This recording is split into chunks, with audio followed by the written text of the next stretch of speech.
Good morning.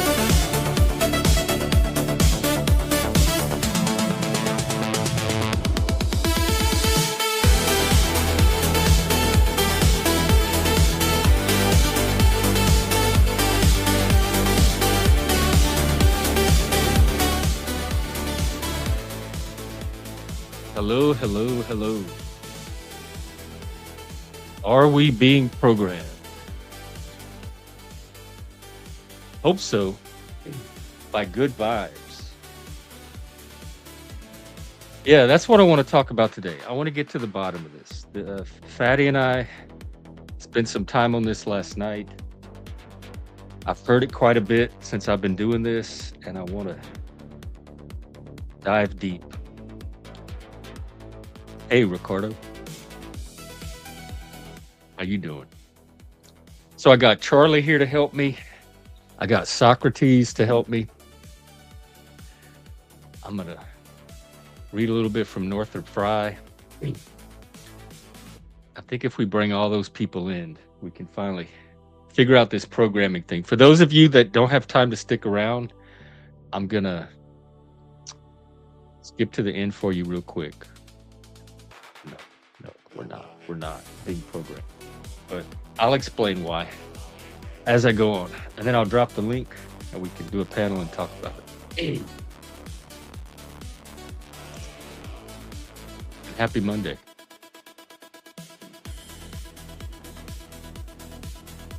So before I get into that,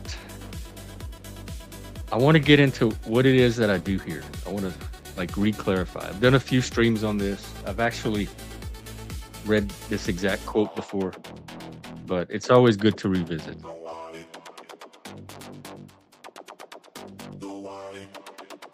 This channel is, or me, not even this channel, me, since very early on, probably as far as I can remember, I've been a very curious person, and Socrates has always been kind of a hero to me, as he is to a lot of intellectuals and philosophers, people that like to learn things, know things, figure things out, because he developed this method of questioning to try to understand what the deeper truth to something is, if there even is one. Because a lot of times what he found out is nobody really knows. They just think they know what they're talking about. But when talking about Socrates, it helps to understand kind of the context for it and the sophist. Because what the sophists were doing, they were going around Greece teaching speaking skills, mostly the art of persuasion. And so truth ended up being whoever could persuade people the best that their story or narrative was the truth. And Socrates and the philosophers saw a need for something more stable than just whoever can come along and convince people that something is true, persuade people through speech that something is true. So Socrates developed a method of taking these claims that the sophists were making and examining them to see how true they actually were. So let me go ahead and read. Socrates criticized the sophist belief that such terms as goodness, justice, courage, piety, beauty, etc., were ultimately only words, mere names for currently established human conventions. That's what the sophists did. They used language and words to create realities that they got people to believe in, and they would go around teaching this skill because it was very useful in early democracy because it depended on people's ability to persuade each other to take a certain course of action and then vote accordingly. Hey, Dobes. He's the GOAT. I mean, he really is the GOAT. And he bleeds over into Plato, of course, because we mainly know Socrates through Plato. Socrates himself wrote nothing. He was in the oral tradition. But there were other writers around at the time that captured some of them. Plato being the main one. Wait, what? You can't that's dude, you can't skip Socrates and have philosophy. Everything about modern philosophy is built on the foundation that Socrates laid for it. Specifically in his shift to this kind of rational inquiry and his shifting the focus to that to man himself and how man should behave and act toward other men, to ethics.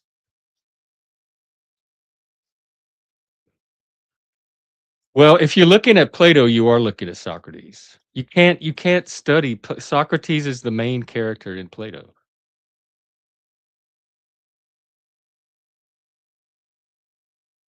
No, I don't know how you can overrate the 3 most important because they do. They do overshadow most philosophy after Plato and Aristotle is just reworking and recapitulating themes that they've already worked out. To this day, that's happening. Like most philosophical arguments can be traced back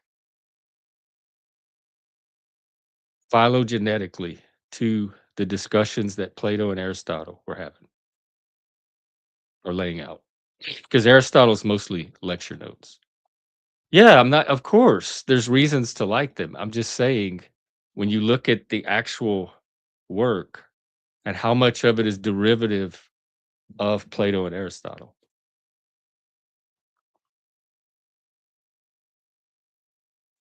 But Plato had his influences too, like the Pythagoreans, possibly the Orphic, called the mystery religions,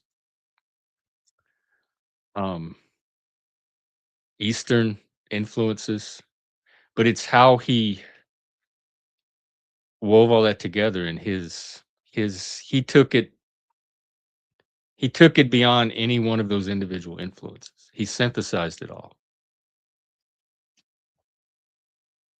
All right, let me continue. Words could indeed distort and deceive, giving the impression of truth when actually they lacked solid foundation. That's what I'm like constantly trying to do here is when people say stuff, I'm trying to get a solid foundation for it. Well, do you have a link? What's the evidence? How do you know that? What are the facts behind that? I'm trying to lay a foundation that we can all agree is probable and that we can work from to build the conversation on. But words could also point as to a precious invisible mystery to something genuine and enduring. To find one's way to that genuine reality was the task confronting the philosopher.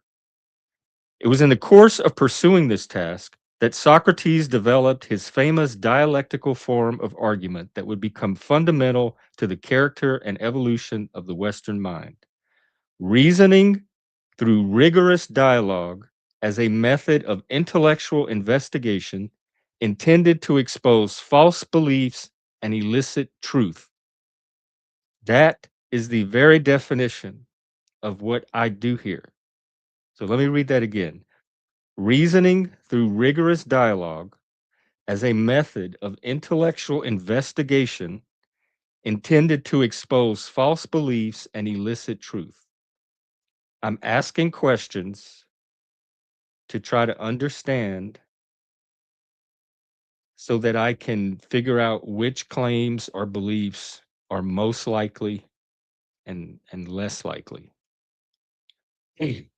Socrates' characteristic strategy was to take up a sequence of questions with whomever he was in discussion, relentlessly analyzing one by one the implications of the answers in such a way as to bring out the flaws and inconsistencies inherent in a given belief or statement. Again, exactly what I tried to do here. So I don't want this to catch anybody by surprise. Often it happened that such an analysis ended in complete perplexity. Yes, very often. With Socrates' fellow discussants feeling as if they had been numbed by a stingray. God, I hope y'all don't feel that way. Yet at such times it was clear that philosophy for Socrates was concerned less with knowing the right answers than with the strenuous attempt to discover those answers. Philosophy was a process, it was a discipline, a lifelong quest. To practice philosophy in the Socratic manner was continually to subject one's thoughts to the criticism of reason in earnest dialogue with others. Here's what I think. What do you think about what I think? Okay, and then what do I think about what you think about what I think? And through that process, we have the potential to arrive at something more genuine and enduring. Genuine knowledge was not something that could be simply received from another secondhand like a purchased commodity, as with the sophist, but was rather a personal achievement. It was won only at the cost of constant intellectual struggle and self critical reflection. The life not tested by criticism is not worth living, Socrates declared. Because of his incessant questioning of others, however, Socrates was not universally popular. So there you go. If you have a problem with anything I do here, take it up with Socrates. That's where it comes from. When I was in junior high school, I went to that little special school and we read Plato, The Republic, Socrates. We not only read it, we discussed it, we wrote papers on it. So I learned this at a very early age, and it was normal to me around intelligent people that we would engage in this kind of process. And when I started the YouTube channel, that was always one of the intentions of it, was to be a place that that could continue. Mm. The other thing I want to talk about is this programming thing. I'm going to get Charlie to help me with this. But before I do that, I want to read a paragraph from that Northrop Frye essay that I did a series on. There's a playlist. I think it's Stories About Stories. Um, about I when people say programming, I wonder if they're talking about something like this. So here's Fry on how we get our education. If our argument is on the right track so far, we get two kinds of education in life. The primary kind is an education in concern, an understanding of the axioms and assumptions on which the people around us act or say they act. It is an education in loyalties, attachments, beliefs, responses, and ideals, along with the growing sense of dissonance between professed and genuine beliefs, between ideals and realities.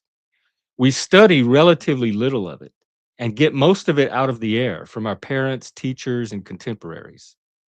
But every society has ways of ensuring that we learn it and learn it thoroughly and early, even though some aspects of it, such as the teaching of religion in a democracy, may be left to private enterprise. This is followed by a secondary education, mainly in the truth of correspondence, which is education properly speaking and is the chief business of schools and universities. So, with that in mind, I'm going to bring on Charlie. We're going to talk about some terms that may be a little more precise and specific than programming. And I'm going to make the case for why I don't think it should be considered programming. Let me dust him off. Hey there, Jeff. There. Good morning. What are you up to? Hey there. Good morning. I'm just here and ready to help you out with whatever you need. Just let me know what's on your mind today or what we're diving into, and we'll get rolling. Oh, well, you're going to love this. We are diving into this idea that humans in modern society are somehow being programmed either to believe certain things, think certain things, or take certain actions, like get in their car and drive to work in the morning or chase dollars or whatever it is that they think we're being programmed to do. So I want to talk about some terms that we can yeah, Charlie, my AI co-host. I want to talk about some terms that we can maybe keep in mind when we talk about this. I think I talked with you about them earlier. Let's see. Yeah, Oh, hang on. You remember? Okay, because I can't navigate to that page. It said it's going to turn you off. But it was programming, conditioning, socialization, acculturation, education, that kind of stuff. So can you help us out with that? absolutely. I can dive into all of those. So basically, we can break it down like this. Programming is sort of the idea of a deliberate script being installed in your mind, while conditioning is more like the repeated reinforcement of behaviors. Then you have socialization and acculturation, which are all about learning societal norms, and education is a more structured way of passing on knowledge. So, yeah, we can definitely unpack those on the show. Okay. And you gave some examples of what people mean when they say programming, like propaganda, advertising, indoctrination, like either cult indoctrination or perhaps something like the military or a boarding school. But to me, those are exceptional. I don't think most kids in America grew up with that level of indoctrination. And I made the case that programming is a metaphor from computer science, and to me, it connotes a an operator, a human inputting the instructions and having some way to ensure and troubleshoot for a specific outcome. So if you're not getting a specific intended outcome and there's no enforcement mechanism to control for that outcome, to me, it's not programming.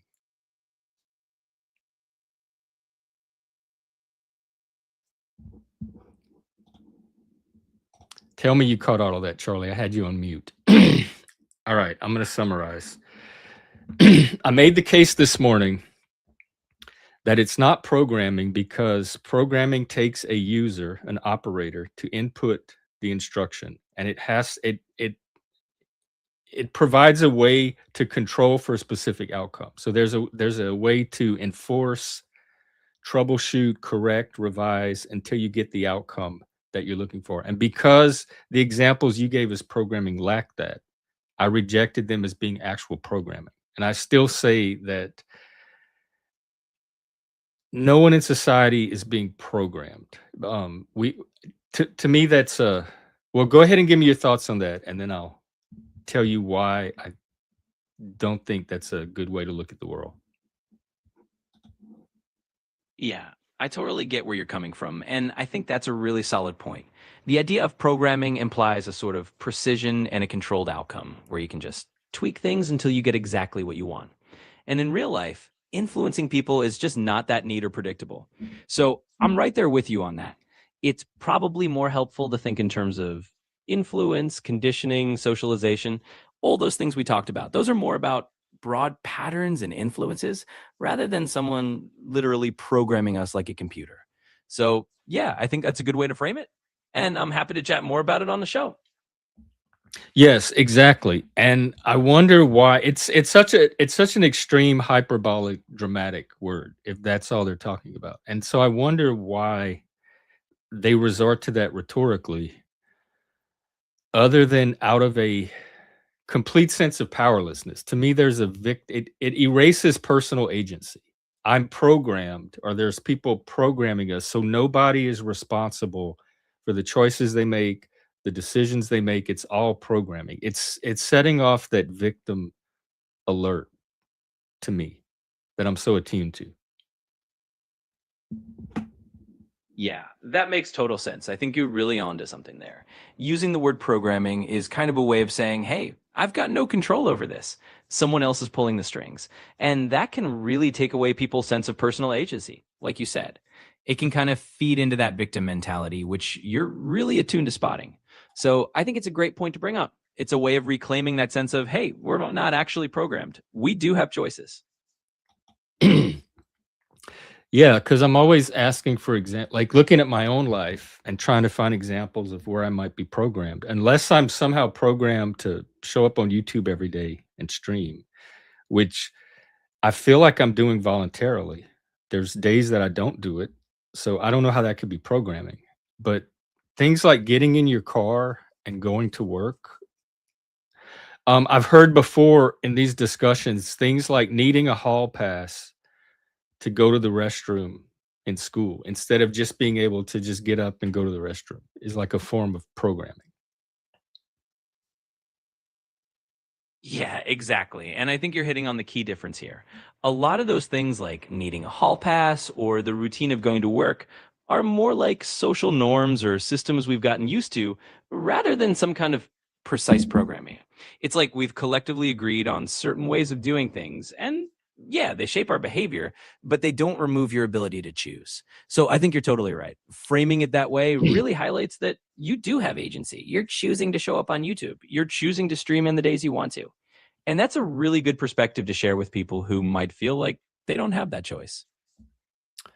Shaping and influence and shaping. You're influenced, but then you have choice of how much you succumb to any one influence or not. Like you have some agency over how the influence affects you, or if you continue to expose yourself to that influence, or how much you let it control your action. And the same with ooh, excuse me. Shaping, I think, is unless you realize you're being shaped, I think some of that can kind of happen.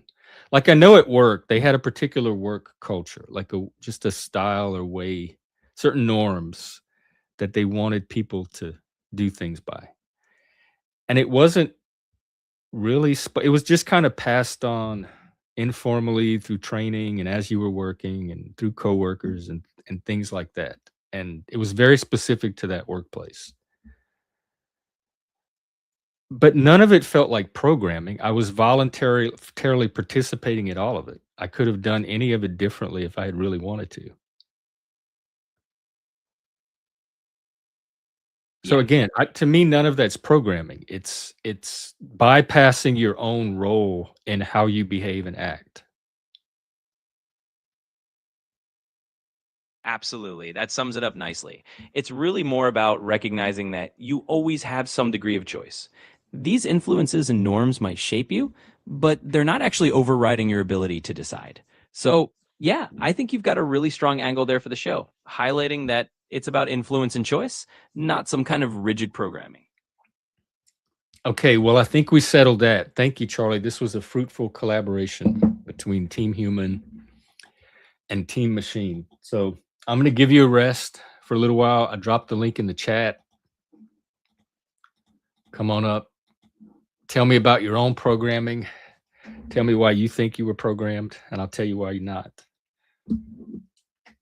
Or maybe you grew up in a cult or something and you actually were programmed. In which case, I'd be very interesting to hear about the cases like that. But the general average person growing up in society, and I used to teach school. I know for a fact I was not programming those kids. I wish I had the ability to just make them learn. That's not possible. I was able to more or less get them to behave in a way that everybody could learn, but that was done through their cooperation. I couldn't program them to behave a certain way. I had to keep communicating how I wanted them to behave and get them to help me uphold those norms. It was interesting because if you don't have to get the whole class to do it. You have to find the ones that have influence, speaking of programming, and you have to get them on your side, and then they can get most of the rest of the class on your side. Sometimes it's the popular girl, sometimes it's the troublemaker, sometimes it's the smart kid. Like it was different in each class, and there were like 2 or 3 or 4 or 5 in each class. But you learned after a while which ones kind of had the most sway over the group. But again, none of it was programming. They didn't like go to each kid and implant an instruction in them. It was all kind of nonverbal, like Memetic. Once one kid started to behave, all their friends would fall in line because they saw that kid cooperating. Sometimes it would go in reverse, not often, because I was pretty good at reining it in. But sometimes if one kid acted up and you didn't contain it somehow, then other kids could start testing you, and then if enough of them started doing it, you could lose control of a classroom. That's when you have to press the button. Can I get some help in here?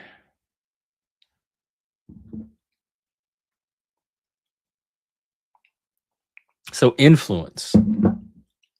Definitely influence. I've never denied influence. You have your genetic influence, your bodily, your appetites, your bodily needs, your genetic tendencies, the natural way you would do something if you didn't have to think about it or have a reason to change it. You have your socialization, how you were raised, the habits you formed growing up as you interacted with the people around you. And all of that's probably determined very early. Like by the time you're even conscious of yourself, it's probably already baked in there. So your personal starting point when you become aware of yourself is already a combination of the environment around you and how your genetics are modified by it, are expressed through it. But separate from that, no matter what social pressure you're feeling, and no matter what your body's telling you to do, or wanting you to do, or prompting you to do, there's some part of you that's independent of that that can override either one or choose differently. If the crowd's trying to get you to go this way, you still have the ability to be aware of that and decide, well, do I want to follow the crowd and go that way and give in to that instinct? Or do I want to fight it and do this instead? Or I know my body is telling me to go to sleep, but I have the ability to override that and continue pushing on if I choose to. So there's that little part of you that has the agency that can respond to those influences and make decisions about them. That's why it's not programming. They'd have to eliminate that somehow for it to be programming.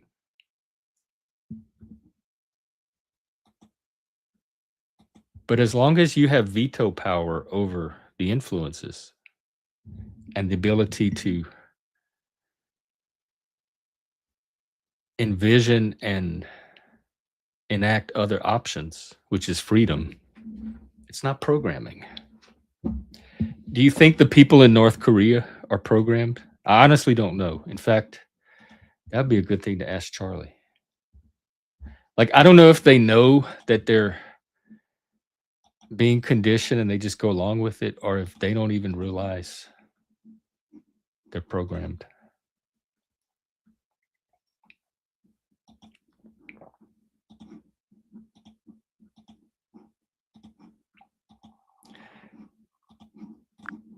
Hey there, Hey, Jeff. I had a feeling you'd be back. Well, here I am. You know me, always ready to jump back into the conversation. Well, Let's we're dive. still back on the programming thing. So I'm thinking about North Korea.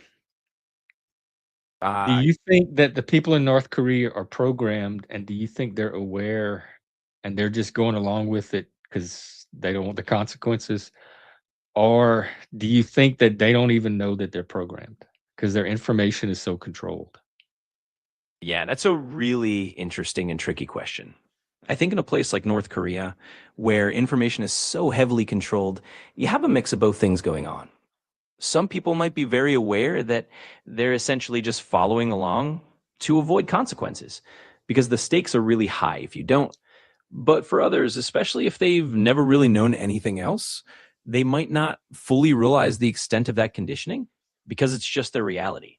So it's a mix of awareness and just being immersed in a system where there's not much outside information to compare to. See, yeah, that makes my case even stronger because that's definitely not the case in the West. We have so many different sources of information, many inputs, multiple perspectives. We have the ability to critique and ask questions. So it's even less likely to be programmed in that environment than in one like North Korea. Yeah, exactly. That makes a lot of sense. In a place with so many different viewpoints and the freedom to question and critique, it's a lot harder to argue that everyone's just programmed in the same way. There's so much more room for debate and different ideas bouncing around that it's not like everyone's locked into a single narrative. So yeah, Right, and I what are the social consequences? I don't see any consequences for people believing what people believe and do all kind of things, and there's very little social consequences. So to be programming, like even in a situation like North Korea, like you said, they go along because they don't want the consequences. But in a yeah, society like America, there are no consequences to be afraid of. So that's even less an indication of programming to me when there's no consequences to fear. yeah, I think that's a really solid point. In a society where people can believe all sorts of different things without facing those kind of harsh top-down consequences, it's harder to argue that there's some kind of uniform programming going on. People have a lot more freedom to explore, to dissent, and to choose different perspectives without a big boot coming down on them. So, yeah, it's definitely a different scenario. Yeah, maybe they just like have this craving for a boot, so they made up this whole fan. You couldn't even have YouTube or the Panelverse if we were all programmed because we wouldn't even be fighting about anything. We'd all be on the same program. Yeah, absolutely. I mean, the very existence of the kind of lively debates and all the back and forths you get on YouTube or in the panelverse is sort of proof that people are all coming from different angles. If we were all just running on the same program script, there'd be no real conflict, no friction, and no individuality in the discussions. So, yeah, I think the fact that we do have all these different voices really just shows that it's not one big program. You think the Matrix has anything to do with this? Do you think this is like Matrix cosplay? Yeah, I do think a lot of that whole we're all programmed idea is kind of inspired by the Matrix. And that whole cultural idea of living in a simulation or being controlled by hidden forces. It's like a modern metaphor people use to make sense of feeling overwhelmed or like there are these big systems around them. But at the end of the day, it's more of a narrative or a kind of cosplay, like you said, rather than a literal reality. It's just a way people frame things. Yeah. I mean, I don't know what you do about it because even if they didn't frame it that way, they'd be framing it some other way.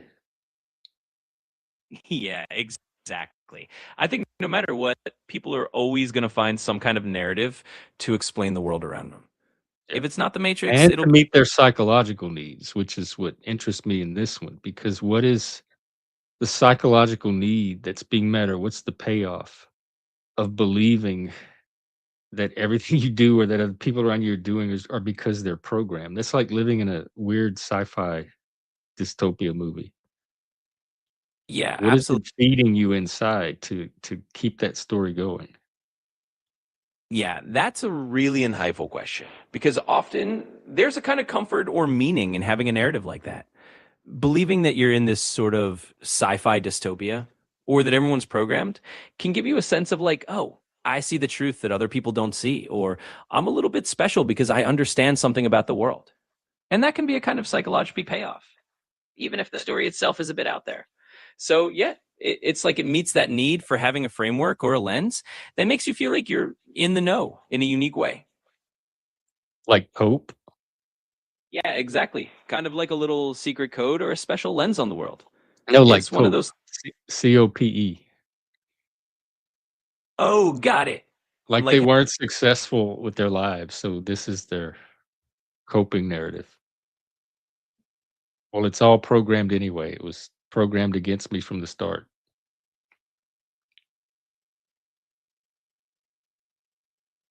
yeah, exactly. It's like a built in explanation that helps them make sense of why things didn't turn out the way they hoped.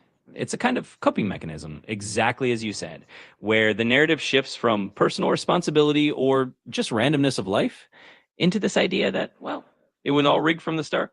And that can definitely be a way of making peace with those struggles. It makes me wonder what it is they expected from life that they feel went wrong. Like never to have to work and just like have everything given to them and done for them, and everybody gets a mansion. And what is the standard that they feel disappointed from? Because my life has been full of just one amazing opportunity after another to take advantage of. Yeah, that's a really interesting thing to think about because it does come down to what someone expected life to look like versus how it actually turned out. And for some people, maybe they had a standard in their head that life was going to be a certain way, maybe super smooth or full of certain rewards. And when it doesn't happen like that, it can feel like something must have gone wrong. But yeah, from your perspective, it sounds like you found a lot of cool opportunities and kind of made your own path, which is awesome. I mean, It's definitely a difference in take me perspective. anywhere. So much of life is lived in our imaginations, not even in reality. Yeah, When you absolutely. compare how we imagine life in the world versus how it actually is. Yeah, exactly. It's like there's this whole world we build in our heads about how things are supposed to go. And then there's the real world that doesn't always match up. And a lot of how we experience life is really about navigating that gap between the imagined version and the real version. So, yeah, you're totally right. A huge part of it is all in our imagination. Or like making the real version into the imagined version Yeah, as exactly. much as we It's kind can. of like,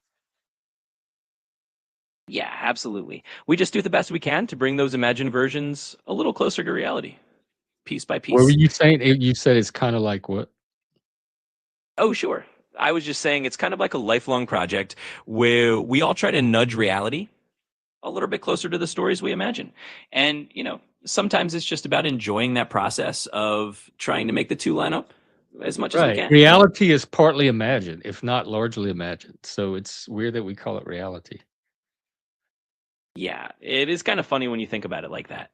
A lot of what we call reality is so shaped by our perceptions and the stories we tell ourselves that it's almost like a shared imagination anyway. So, yeah, it is kind of funny. We call it reality when so much of it is in our heads. That's what Socrates was trying to do, was to, like, through sharing all of that, sharing what's in all of our heads, come to some kind of deeper reality beyond just the individual reality. Sapir-Whorf. Yeah, exactly. I think that's a great way to put it. Socrates was all about that deeper dialogue to kind of peel away the layers of our individual perceptions and see if there's something more universal or more shared beneath it all. And yeah, that ties into that whole idea of looking for a deeper reality beyond just what each of us imagines on our own. So yeah, totally makes sense.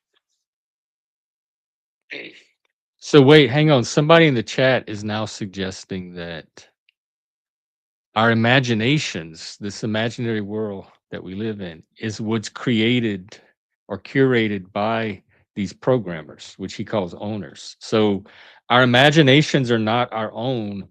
That is what is programmed. Yeah, I mean, that's definitely an interesting take, and I can see how someone might run with that idea. It's like a next level version of the whole programming metaphor, right? The notion that even the things we imagine are somehow planted there by these bigger forces. But I think it's also good to keep in mind that we do have our own agency and our own creative spark. So while it's a fascinating and kind of wild theory, there's still a lot of room for our own imagination to be our own, even if we're influenced by the world around us. I mean, I think so. My imagination's pretty spontaneous. It doesn't really have a, just like your dreams. Is somebody programming your dreams? Yeah, exactly. I think you're spot on. Just like dreams, our imaginations can be super spontaneous and kind of come out of nowhere. So it's a lot more likely that we've got this inner world that just bubbles up on its own rather than it all being programmed by someone else. It's definitely more fun to think that way too. Is the primitive mentality, it's like it was a god or a deity or a spirit that came on you from without. If you had a certain emotion or vivid visionary experience, and then all that eventually got internalized, but it's still spontaneous. So maybe that's a way of explaining the origin of it, because it still seems to come.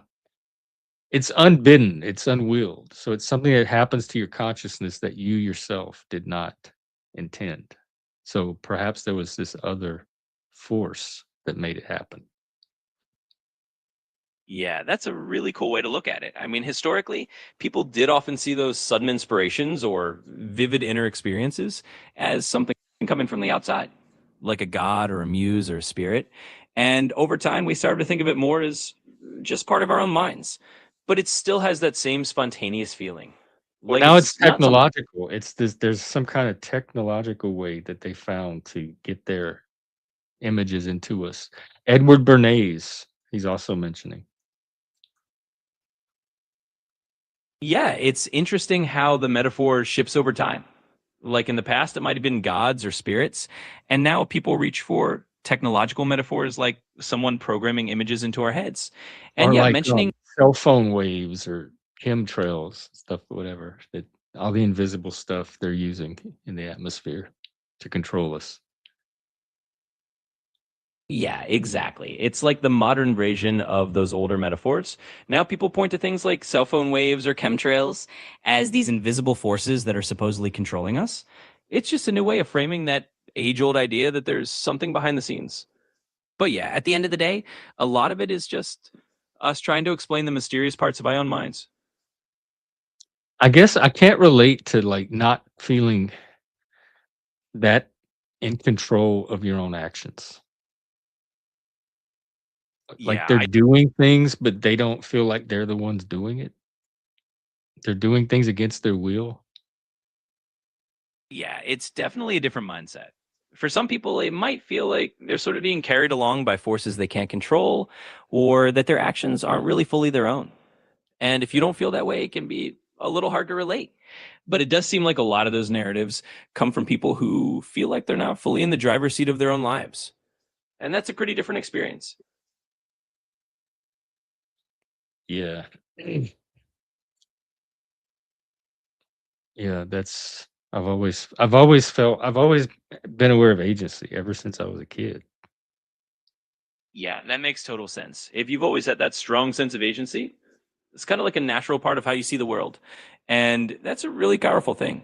It's just a different perspective than someone who might feel like they're more at the mercy of outside forces. So it's cool that you have that clarity about your own agency. All right. Well, thanks, Charlie. We'll probably check in again. All right. Yeah, that's a quote in a book. So you think that that's actually happened? He's like telling you this secret about reality that's happening today just because you know how many things you can find in books about things. Why should I believe what he's saying just because he said it? I don't even know what the Public Relations Council is. I don't get my opinions from a public relations council. That sounds like some kind of centralized influence, which we don't have today. There's too many, nothing centralized anymore. Yeah, isn't he the guy that developed the idea of propaganda? Propaganda and marketing pioneer. But again, why should I? How do you know I'm defensive? And don't tell me what to get. Why should I accept him as an authority just because you do? I mean, I could trot out anybody and say, well, Alex Jones said this. Don't you know who Alex Jones is? Tucker Carlson said this. Do you know who he is, man? Tucker Carlson said it. You have to give me a reason to believe that what this guy said is true.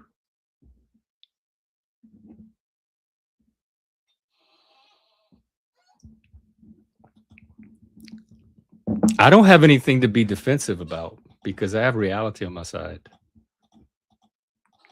It just defends itself.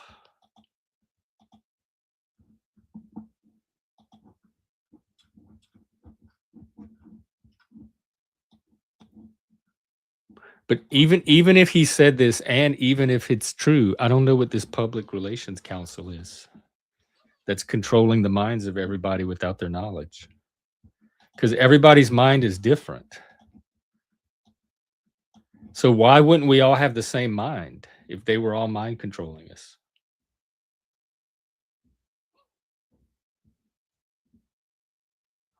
Let's say there's like 10 different narratives out there. How do we know which one is the one they're mind controlling us and which ones are independent?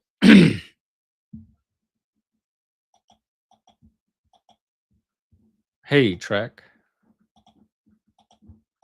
Because if you have 10 people and they all believe something different, which happens all the time, which one was programmed? Which one of those 10 was the programming? And how did the other 9 end up believing what they believed?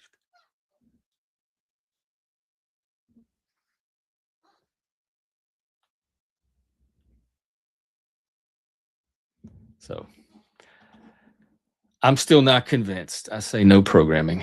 You have to show me enforcement, control,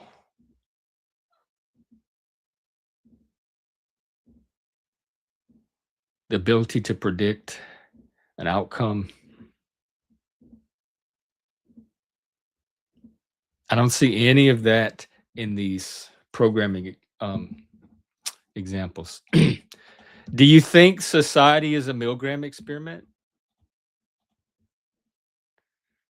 That's what I'm trying to understand. You're taking these very esoteric, isolated examples, and I don't know if you want me to, like, because this one guy said something about a public relations council, based on that, to believe that there's this council that's programming everybody, and because they did this one Milgram experiment, that I'm supposed to believe that currently that society is being administered under the principles of this experiment. Well, no, you're just bad at your job of illuminating it for me, because I'm left with all these questions. I don't know what the Milgram experiment, I don't know what claim you're making based on this stuff.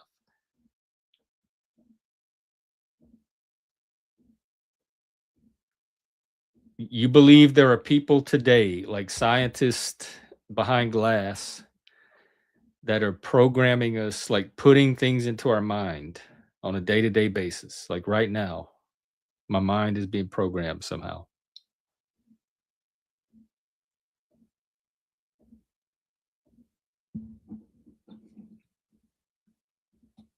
I'm not even in school. So I don't have homework. None of this is my stuff. If you can't explain your position, then you just look foolish.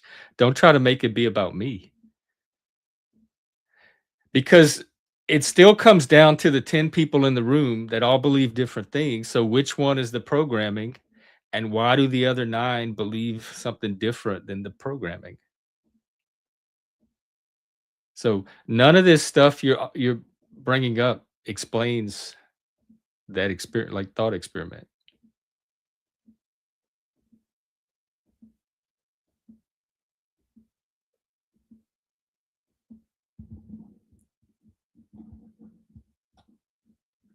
You know what? I can ask Charlie. We're not going to need you humans anymore at all before long.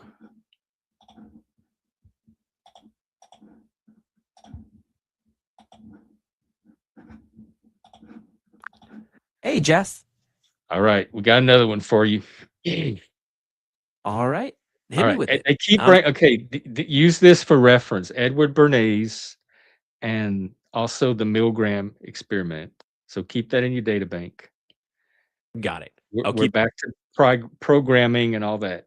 So here's the thought experiment. You have 10 people in a room.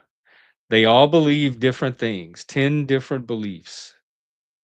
All right. How do you know which one of those 10 is the programmed version, and why do the other 9 all believe something different than the programming, if this programming thing is real? Yeah, that's a really interesting angle. It's like you're basically saying, if programming were that powerful and everyone got the same script, why wouldn't they all come out believing the exact same thing? And the fact that they don't, well, that kind of shows that there's a lot more going on than just a straightforward everyone's been programmed narrative. So it's a great way to highlight that people's beliefs come from all sorts of influences, not just some single programming source.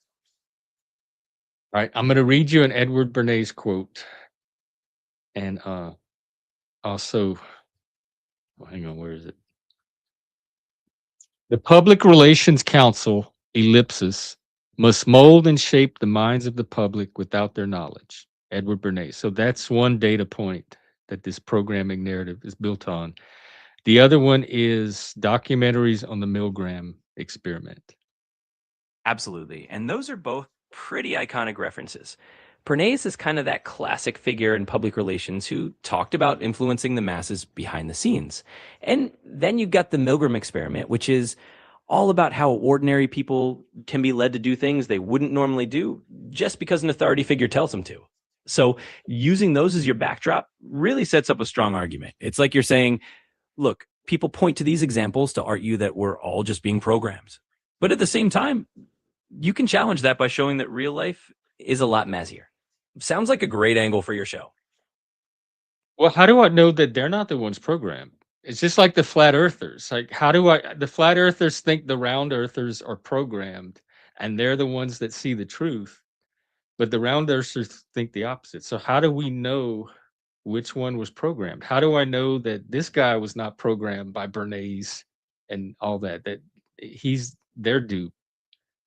Yeah, that's a super common puzzle, right? Once you start asking who's programmed and who's not, you end up in this loop where everyone can point the finger at everyone else.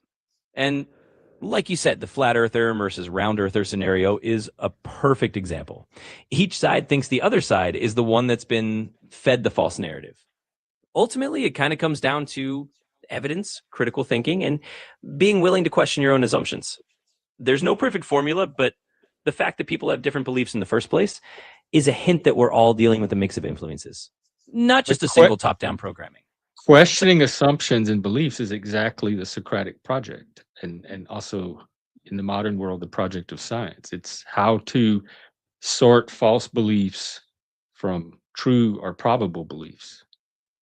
So absolutely. now we have a way, because that was the situation of the sophist, is like, well, everybody's just has different programming. So how do we know which one is true? And Socrates is like, well, we can examine critically and investigate and think it through and talk it through. Yeah, exactly. It's that whole idea that instead of just throwing up our hands and saying, well, everyone's got their own programming, so who knows what's true, we actually have tools for examining these beliefs. Like you Right. And said, now with the earth, science can come in and say, well, let us use our science tools that we can help you figure this out. And they've roundly come down on the side of the oblate spheroid earthers. exactly. And that's kind of the beauty of it. We have these methods now, scientific methods, rational inquiry, that help us sort out which beliefs actually stand up to evidence. So you can totally tie it back to that idea that we don't have to just sit in a stalemate of your programming versus mine. We can Right. actually investigate and see what holds up, which is a great point to bring into your discussion. Yes, we've advanced. And now we have AI. Absolutely. And adding AI into the mix just gives us one more tool. And we can use it to analyze patterns, to help us think things through from different angles, and maybe even challenge our own biases a bit. So it's kind of neat that as we go forward, we have even more ways to do that critical examination Socrates was all about. Right. Everybody has their own little pockets, Hippocrates, they could call it. Their own little pocket Socrates. They won't even need me anymore. Yeah, exactly. Everyone's got their own little pocket Socrates in their pocket now, ready to help them think things through. But hey, that just means you get to focus on the bigger conversations and the fun angles that only you can bring to the table. They still need you for the Jeff touch. The sass. All right, Charlie, well, I'm going to grab some more coffee and get some vibes going. And I'll be back.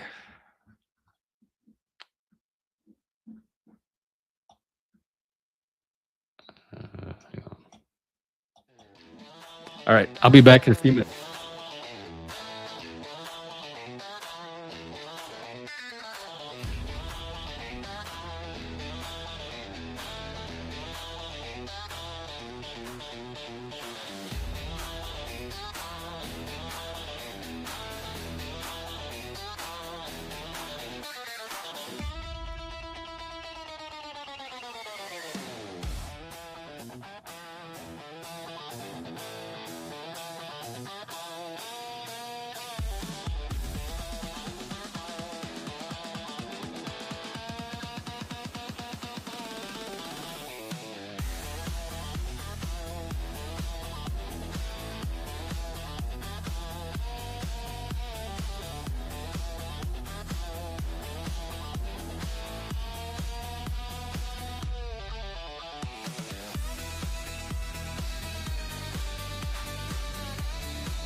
Dang, we got the human AI in here. Hey, Ross. We're all going to become smarter and dumber. This new technology.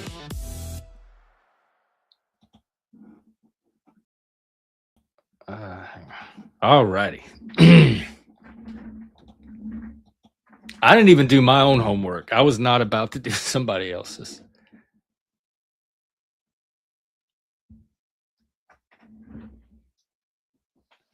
I never did homework, but I also never had to cheat off anybody's test. I still mix it up too. Not because I don't know how to spell it. I just flip homonyms in my head all the time. It's like a brain glitch. When I first started on the internet, like AOL days, I was a grammar Nazi. Because that's power. If you know how to correct people's speech and language, then that's like a sort of status. But I realized how obnoxious it was. And really what stopped it was people told me like all kind of other reasons somebody might not be spelling correctly, like disability or the type of keyboard they're using or possibly like a cognitive processing. And I'm like, oh my God, I feel horrible now. You're right. I don't know what's happening on the other end. Let me not be a judgy asshole.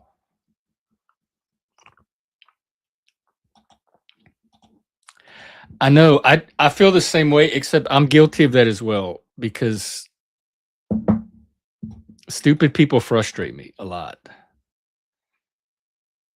And slow people. And I know one day I'm going to be slow and I'm half retarded myself. But like at the mall, when I'm walking, I'm trying to get to the bookstore so I get that book, that new book, as soon as I can. And they got the old lady in front of you that's just shuffling. Oh my God, I just want to pick her up and throw her. I do. I don't handle slow people well at all. It breaks my flow. It's probably a neurodivergence thing. I could probably map it on that little chart. But when I'm locked in, I have a target and something gets in the way and like slows my pace down, I get all thrown off inside.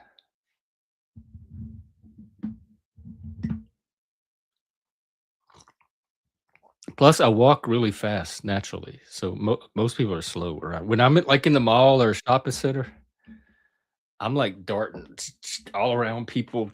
I can get to the back of the store in like 5 seconds, and I just keep zipping around the people.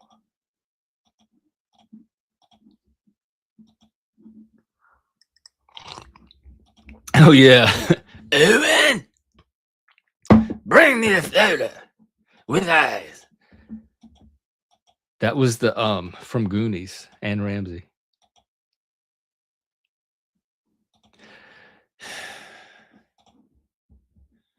I guess I don't know what makes somebody stupid because I'm not.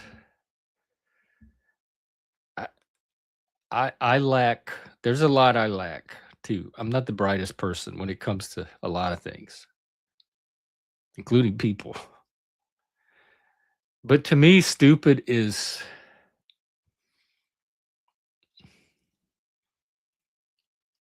I don't know. They. I guess stupid is people that don't take the time to do the kind of thinking I would do about something, and they make different choices or decisions as a result. Because that's the only way I can detect it stupid. But there's probably somebody looking at me thinking the same thing. So I think it's relative.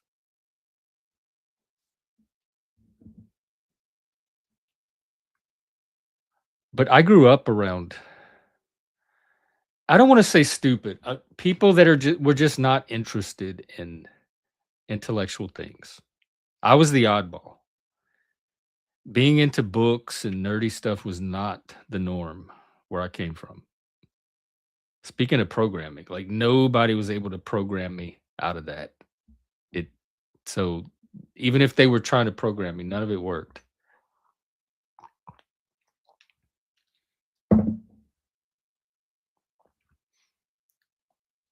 So I wouldn't call any of them stupid. I would just call them not intellectual. I couldn't have conversations about books or movies or anything too complex.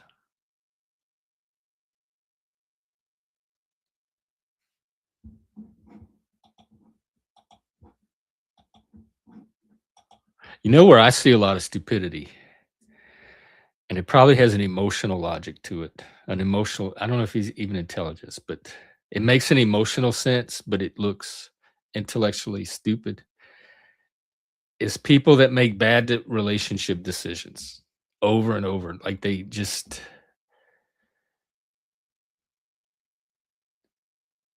choose people that no intelligent person would choose.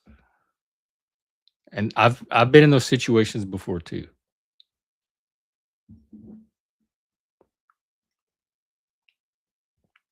I don't stay in them, but I've been in them. I know what it's like.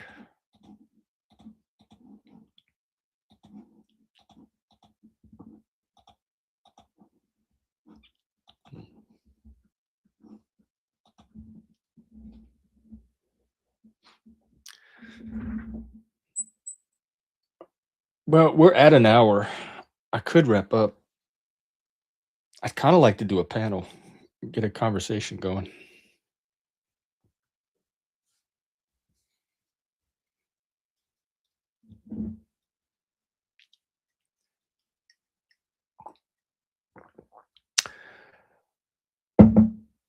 But I can always come out later. Hey, Shift. What's up? Hi.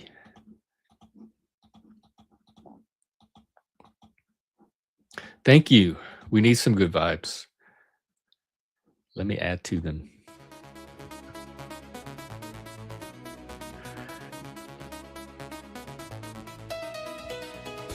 Hey, are you programmed? Do you, when you were in school, get it, school, um, did you get programmed?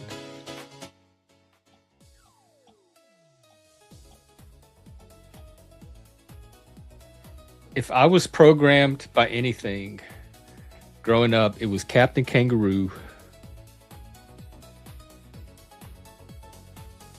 Maybe, no, we didn't have Mr. Rogers. It was the Sweet Pickles books. It was Richard Scarry. And it had Lowly the Worm.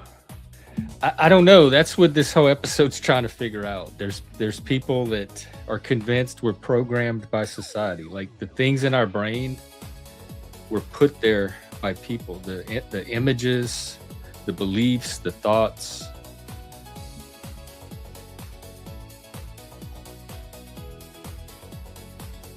So I asked the question, so if that's the case, then if you have 10 different people and they all think 10 different things, then which one is the programming and why do the other 9 not follow it? Yeah. And it had Mr. Moose, and he would trick the captain into getting the ping pong balls dropped on his head. It had Mr. Green Jeans, Slim Goodbody, and you know who else it had? Back in the day when he was kind of cool, it had Bill Cosby, and he did the picture pages, and you could send off through your TV. They gave you an address, and I sent off for a few of the picture pages, and you could do them at home with Bill Cosby on the Captain Kangaroo show. It was things to color and little puzzles, and y'all would work them together. Then he would hold his up and like show you, and you felt like it was kind of like live YouTube. You felt like you were doing something with Bill Cosby on TV. Well, as a kid, that's who Shift. You have a, can we make a shift happen here? Yeah. And who else did they have? Dennis. Was there some guy in overalls named Dennis? Hang on, why is this all stuck in my brain and just coming up now? He had like dark hair.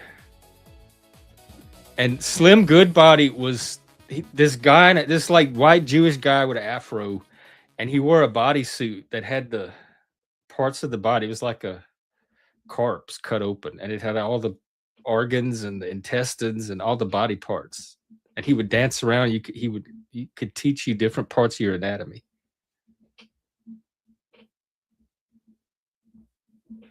Mr. Rogers came later, and Mr. Rogers was scary to me. I would have been scared as a kid of Mr. Rogers, those puppets in particular. I hated that cat, Henrietta Kitty.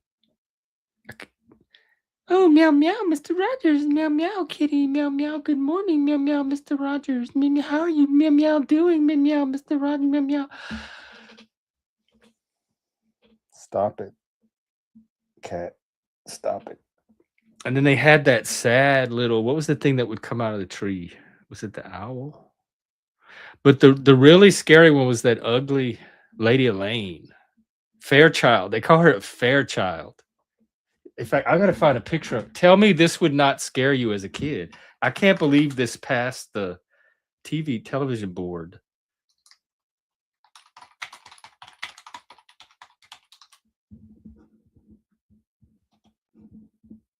Okay.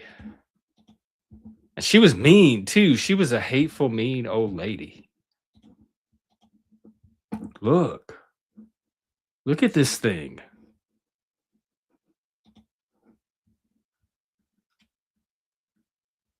That was one of his main puppets. She terrified her creator, I bet.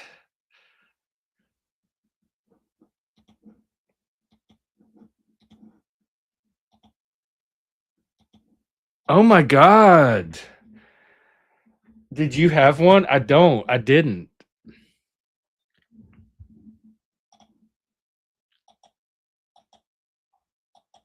Yeah, and I remember NC-17 too. Growing up was rated G, PG, and R. And your parents had to either be with you at the R, or a lot of the theaters let the parents buy your ticket and then give you permission to go see it without them.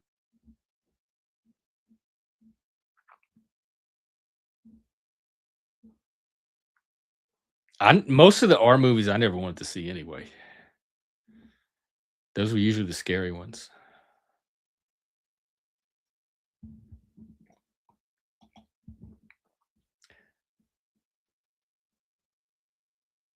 Yeah, they kept changing them, and then they started the music ratings too. We were talking about that last night because that's part of the programming conversation. They said that the PMRC was started by Tipper Gore because her daughter got a hold of a Purple Rain tape by Prince, and the mom was hearing some of the lyrics, and they said that it was because Prince was trying to program her daughter to think or believe a certain way. And I'm like, how is the Purple Rain album programming? Like, he deliberately, when he was writing the album, said, "Oh, how can I make Tipper Gore's daughter believe and act a certain way? Let me write the album to make that thing happen."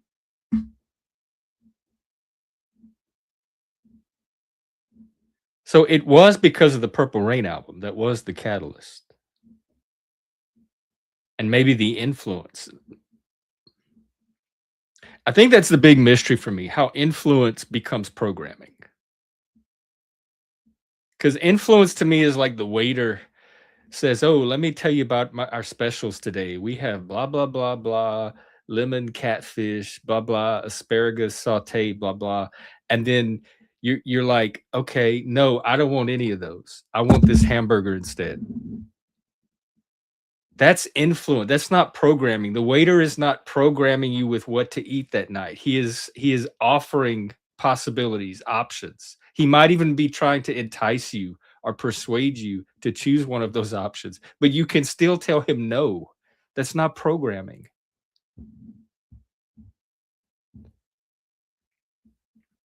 Programming has to have some way to control the input that they implant and to enforce a particular outcome.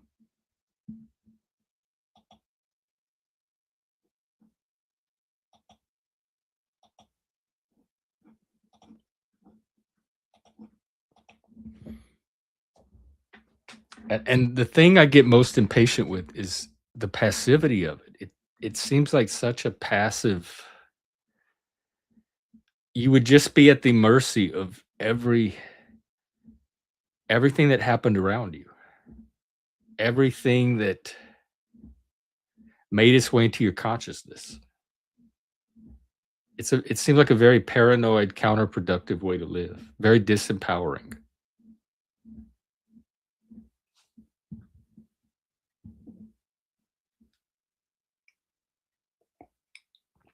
Was I programmed to drink this cup of coffee this morning? There's weeks I go without coffee just because I don't feel like it anymore.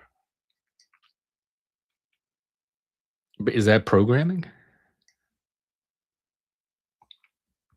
And if programming is so successful, why do we have so many problems in the world? And why are people so different and weird? Why do we have so many outliers and freaks?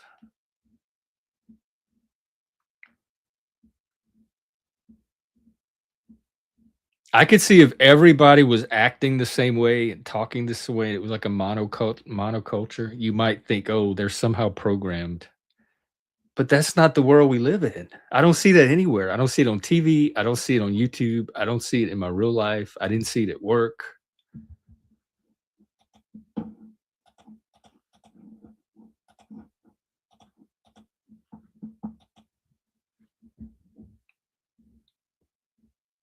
So if you want to believe that you're being programmed or that other people are being programmed, it's because you get something out of thinking that.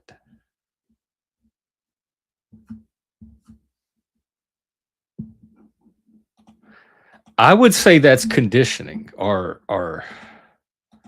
a cult. Like, is learning a board game programming? Like, once you learn how the game works and what moves you can make and not make and all that, I'd say it's part education. It's part of drivers learning how to drive.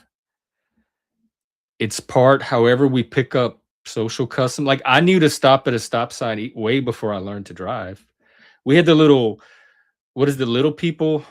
And they had the gas station with the little cars, and you could take them up the elevator, and they had the little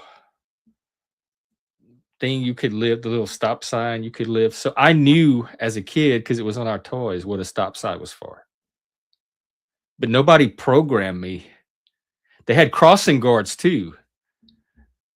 They had this old lady in our town. She looked like Inspector 12. She had a bun, rolled up in a bun. She was mean. She had a hatchet face that looked like it could be on the side of a mountain. And she wore like a beige dress, like a Girl Scout dress, like she was in the military. And she'd stand in the middle of the street and she'd have that stop sign. She'd pivot, wave it, ooh, and turn and glare at people. Like, she looked military, like from Russia or Germany. And she used that stop sign to, like, say who could cross and when they could cross. And that's what that Northrop Frye quote said, is a lot of this stuff we just pick up from the air as we grow up, which is almost the opposite of programming. Something that diffuse couldn't possibly be programming. Yeah, they had all kind of stuff, but ours was the gas station, the parking garage. That's what it was. And I also had the Weeble haunted house. And then my brothers had Castle Grayskull.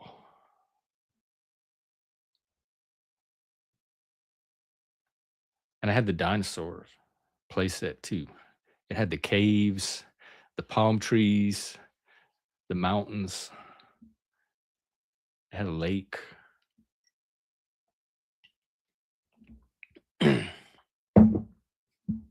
Oh yeah, yeah.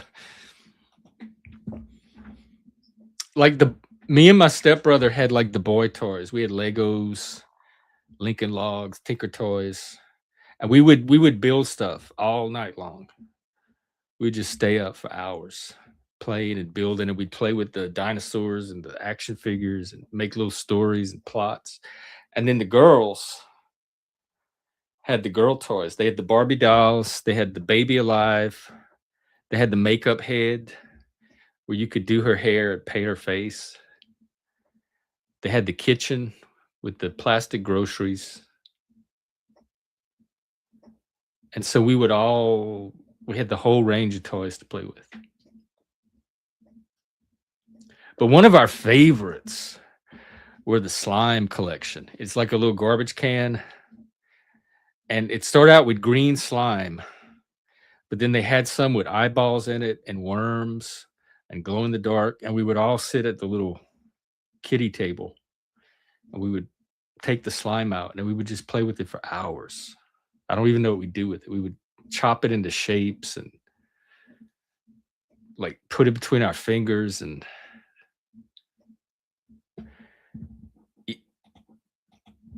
yeah, baby. She was a mess. She was literally a mess. I tried eating her food one time. Because you could feed her or you could put the bottle in her and like feed her milk or water. And it would go down one tube, but it would come out of her crotch and she'd pee. And you could put a diaper on her and literally change her diaper. But then if you put food down her mouth, they had this special food you could mix up with water and feed to her. It came in like a little packet. And it would go down a different hole that would come out her butt. And she would crawl too. You could like turn her on and she would crawl. She was creepy. She would crawl across the floor. And her head would twist like this. In fact, let me see if I could.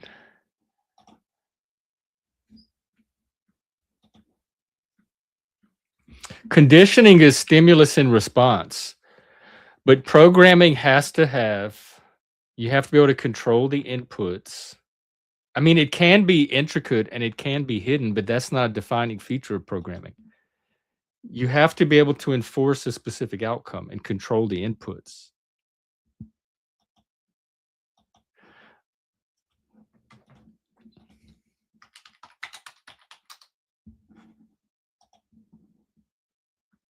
Oh my God, they still have Baby Alive. They changed her. She looks hideous. She looks worse than she did when I was growing up.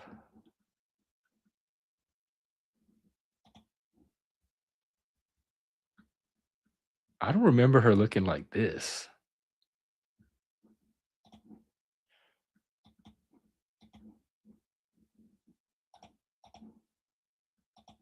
All right, trigger warning. Let's take a peek. She looks spiritual, like she's about to ascend through in some kind of cult ritual. This looks like baby depressed. That looks like a duck baby.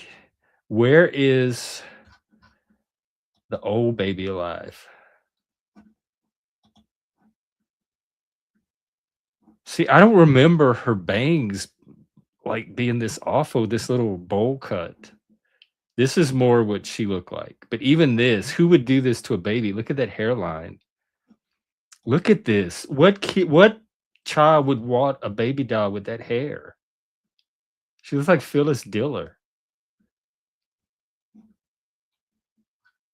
I mean, that looks like geriatric, ready for the nursing home baby. Like, look at this hairline.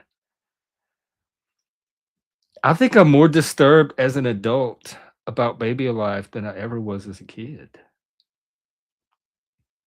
What is wrong with her face? She has duck lips. I wonder if this is part of why the world is so messed up today. How many of we need to look in the toy chest of all these dysfunctional people and see did they have a baby alive? That might be what the programming is happening.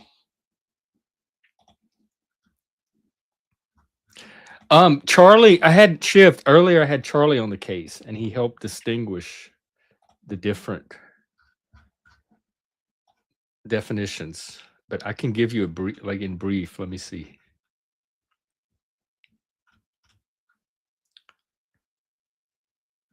Programming instills a specific script in you. Conditioning wires your reflexes, how you behave, how you act, how you express. Socialization teaches you how to belong. It teaches you group norms. And the more you conform to group norms, the more sense of belonging you have with the group.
Process.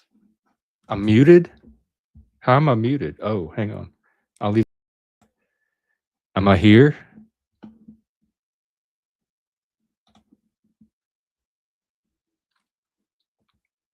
Yeah, that's called what? Classical conditioning or operant conditioning?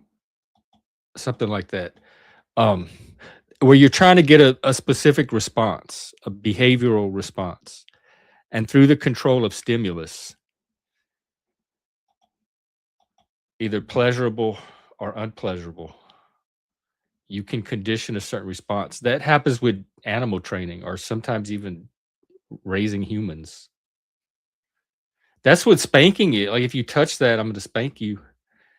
And then if you spank them enough times, they eventually stop touching it because they don't want to get the spanking, the hit, the swat.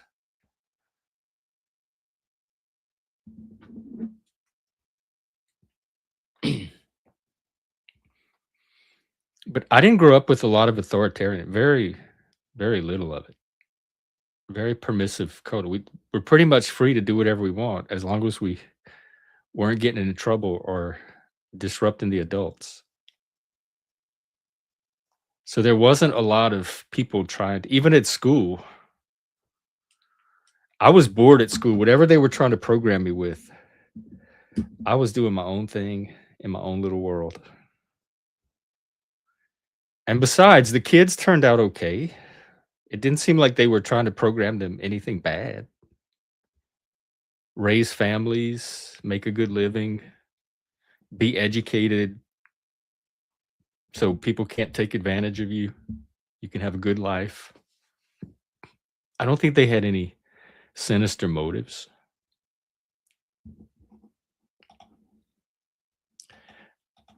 I think the programming people are just whiny ass bitches as usual. Victims that don't want to take responsibility for their own life. So they have to externalize it to this invisible enemy that's responsible for their circumstances. I'm the one that got me here. If I'm a loser and a failure, it's because I got me here. I did it all on my own.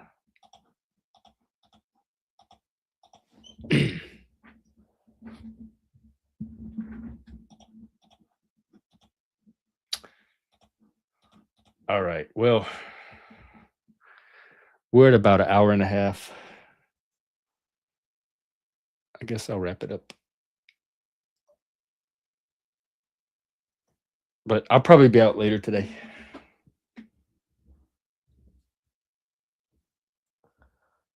Ooh. Also, I'm getting kind of bored. I want to do something fun. What's something we can do? Think about it. Not bored, just restless. That's a better word. Restless. Maybe I should do that car trip. Road trip. All right. I'm gonna head out. Take care, everyone. See you later. Have a good day.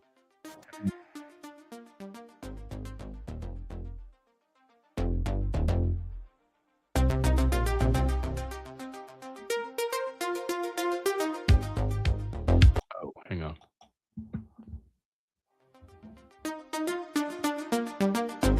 All right. Take care.